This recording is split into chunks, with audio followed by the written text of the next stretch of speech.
이재명 더불어민주당 대표가 오늘 오전에 당대표직 내려놓겠다고 밝혔습니다. 잠시 영상 보고 얘기 나누겠습니다. 조금 전 최고위원회의를 마지막으로 더불어민주당의 당대표직을 사임하게 됐습니다. 짧다면 짧고 길다면 긴 시간인데 우리 최고위원님들의 협조 그리고 우리 당직자들의 헌신 덕분에 지금까지 우여곡절이 많긴 했지만 무사히 임기를 계속했던 것 같습니다. 길지 않게 고민해서 저의 거취를 결정하겠다는 말씀을 드립니다. 그동안 도와주신 많은 분들께 진심으로 감사의 말씀을 드립니다.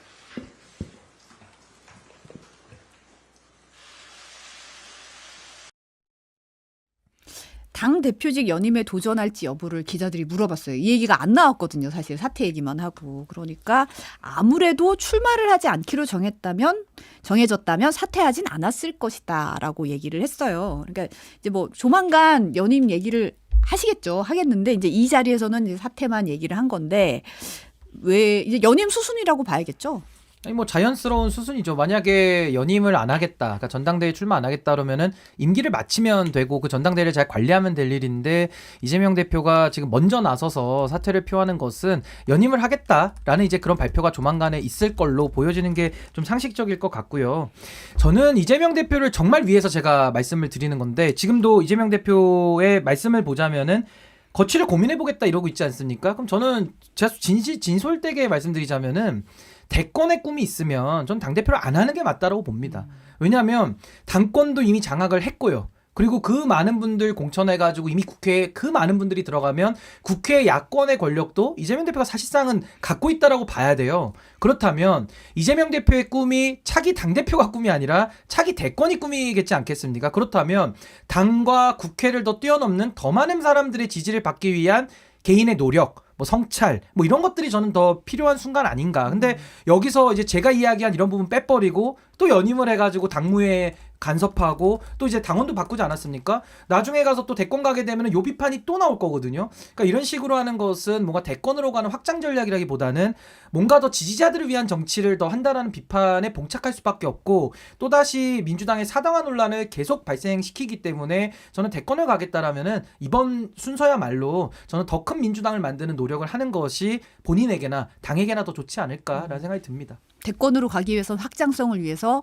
당대표 출마는 좀 안 하는 게 낫다. 그러니까 내려놓으면서 더 얻는 게 있는 거거든요. 근데 지금 이재명 대표는 당대표를 한다 해서 지금 얻을 실익도 별로 없어요. 근데 그걸 갖다가 계속 당대표 연임을 전제하고 판을 짜다 보니까 당원도 바꿔야 되고 그러면서 논리도 만들어야 되거든요. 그러니까 이거는 말이 마차를 끌어야 되는데 마차가 말을 끄는 이런 형국이 되거든요. 그래서 저는 오히려 이재명 대표 대통령 될 가능성 지금 제일 높지 않습니까? 그렇다면 오히려 더 자신감을 가지고 더 많은 국민들을 만나는 정말 국민들의 이재명이 되는 노력을 하는 것이 더 중요하지 민주당이 이재명 됐는데 또 그걸 반복하겠다라는 것은 오히려 득보다는 실만 많지 않는가 저는 그런 생각이 듭니다.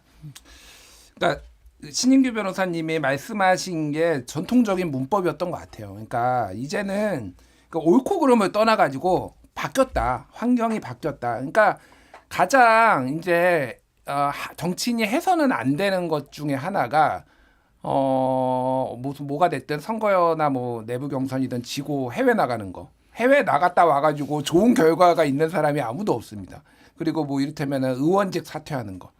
그러니까 의원직 사퇴 이런 거는 제가 굉장히 좋아하고 친분도 있는데 이탄희 의원 같은 경우에는 거기에 굳이 선거제도 개혁에 의원직 사퇴, 그러니까 불출마를 하면서 정치 생명을 걸었어야 됐나.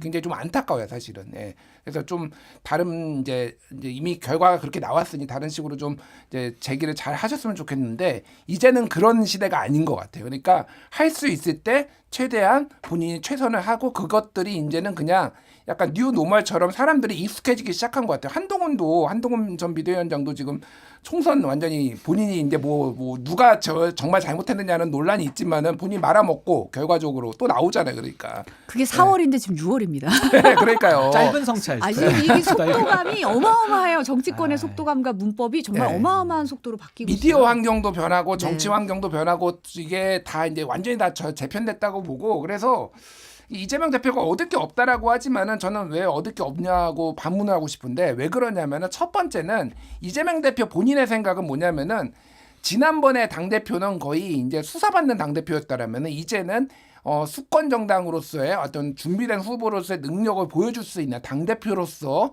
여러 가지 이제 할 수 있는 것들이 많다라고 일단 판단하는 거고 두 번째는 여러 지금 쌍방울 대북 송금이나 이런 것들이 물론 이제 이재명의 존재감이 확실하지만은 당 대표로 있을 때 또 이런 당에서 조치를 해줄 수 있는 것들이 또 다를 거라고 보거든요. 방어 기제가 굉장히 크게 작동을 할 것 같아요. 지금 상황에서는 그게 뭐 어떻게 결과가 나올지 모르겠지만 그런 거를 종합적으로 봤을 때는 이미 논란은 다 벌어졌고 욕은 다 먹을 대로 먹었는데 굳이 지금 상황에서 출마를 제신임이 아니라 연임을 안 하는 거가 오히려 이득이 있을까? 그러니까 뭐 욕은 다 먹었기 때문에 그냥 가는 게 맞다. 예. 근데 지금 상황에서 이제 어쨌든 이제 국민의힘 전당대회는 사파전 양상으로 흘러가고 이렇게 되면은 이재명 대표가 연임을 한다고 치면 이제 뭐 도전한다고 치면 뚜렷한 대항마가 민주당 내에서 없는 상황에서 일각에서는 뭐 아무래도 비명계 중진 중에 한 명은 나서야 되는 거 아니냐 이게 너무 추대 형식으로 되는 건 좀 문제가 있는 거 아니냐라는 지적도 있고 또 뭐 이인영 의원이 출마 고심하고 있다는 얘기가 계속 나오고 있어요. 어떻게 될까요? 근데 뭐 이인영 의원 같은 경우는 이제 통일부 장관까지 지냈고 이제 문재인 정권에서 일을 하셨기 때문에 뭐 사실상 뭐 친문 후보라고 뭐지 뭐 친문 비문 이게 좀 많이 없어졌지만은 어쨌든 이재명 대표와는 다른 결에서 한번 좀 출마를 해보겠다라는 생각이 들고 뭐 아무래도 민주당 차원에서는 고심이 깊겠죠. 이게 민주정당이고 당명 자체도 민주당인데 이재명 대표만 나와서 연임을 한다는 것 자체가 정당의 민주성도 문제되지만은 어떻게 이게 대안이 하나도 없을 수가 있냐 또 이런 비판도 맞을 수밖에 없거든요. 네. 그렇기 때문에 뭐 이인영 의원 그래도 5선까지 했고 또 나름대로 정치를 오래 하신 분이기 때문에 출마하면은 뭐 의미 자체는 있겠습니다만은 당선되기는 매우 어렵지 않을까라는 생각이 듭니다. 뭐 이재명 대표가 떨어지는 거는 상상을 할 수가 없고요. 근데 뭐 노잼 전당대회가 될 거다. 뭐 그런데 별로 안 중요한 것 같아요, 사실은. 뭐 이제 더 이상. 노잼이든 뭐 그게 중요하지 않을 것 같아요. 지금 상황에서 어쨌든 당장 선거가 있는 것도 아니고 그리고 의석수는 이미 뭐 171석인가 이제 조금 뭐 탈당하고 뭐 그래서 어쨌든 조정이 있어서 뭐 야권의 압도적인 뭐 이런 상황에서. 노잼이라기보다는 저는 그 부분을 보는데 아무도 안 나오면 어떡하지? 그러니까 재미가 없는 게 아니라 진짜 아무도 안 나오면은 그러면 누구를 대리로 세워야 되나?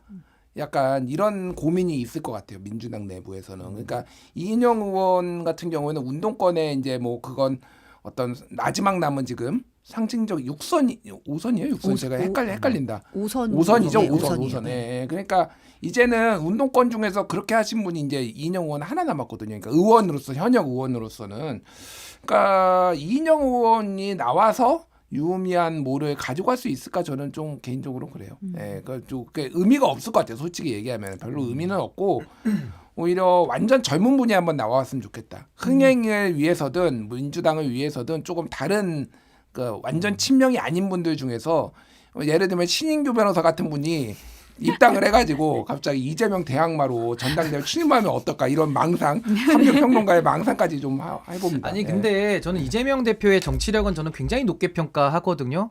어쨌든 지금까지 이게 뚫고 온 거 자체가 이재명 대표의 정치력을 저는 보여줬다. 네. 굉장히 저는 뛰어나다라고 평가를 높게 하는데 문제는 대권을 향해서 갈 때 개인이 뛰어난 것도 중요합니다만은 세력이 집권하는 거거든요. 그다음 민주당 자체가 더 넓어지면서 더 많은 사람들을 모을 수 있어야 어쨌든 50% 정도는 가까이 얻어야 대선에서 승리를 할 수 있으니까 세력이 넓어져야 되는데 이재명 대표 혼자서 총선 공천도 다 했고 이 지방선거까지도 혼자 이재명 대표가 끌고 가겠다라는 것은 그 어깨에 놓인 짐도 너무 무거워 보이기도 하거니와 이게 세력 집권론에 있어서는 상당히 좀 그게 좀 어떻게 보면 좀 역작용이 난다라고 볼 수도 있는 거죠. 그래서 저는 민주당이 좀 더 수권 세력으로서 넓어지기 위해서는 이재명 대표가 저는 지금 대표로서 할 역할 충분히 있기 때문에 더 다른 좋은 역할들을 찾는 것도 하나의 방법이 될 수 있다. 저 그렇게 생각합니다. 사실 최근에 민주당 내에서는 그 민주당의 아버지는 이재명 강민구 최고위원이 한 발언이 굉장히 이제 좀 논란이 됐는데 천준호 의원이 지난 21일 한 라디오에서 이재명 대표도 불편해했다. 국민이 공감하지 못할 그런 표현을 쓰지 않도록 지나친 표현은 좀 자제하도록 좀 잘 말려달라는 취지로 얘기했다. 뭐 이렇게 인터뷰를 했더라고요. 어떻게 보세요? 근데 저는 이게 아버지 발언이 논란이 된다는 것 자체가 참 대한민국 정당에 있어서 이런 일이 있었나 싶을 정도로 좀 안타까운 장면이라 저는 보고요. 근데 저는 우려스러운 게 이게 지금 강민구 최고위원이 한 발언이잖아요. 네.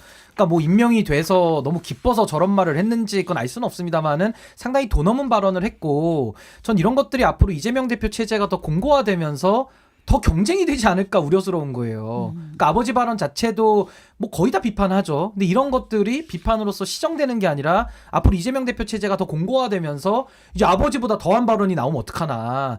그러니까 좀 이런 것들은 민주당도 정당의 건강성도 한번 좀 고민을 하면서 이재명 대표가 대권을 가져가고 대권 후보로서 더 큰 민주당을 만드는 방안들도 한번 좀 고민해 볼 필요는 있지 않는가. 전 굉장히 좀 위험신호로 저는 봅니다. 뭔 말인지 잘 모르겠어요 사실.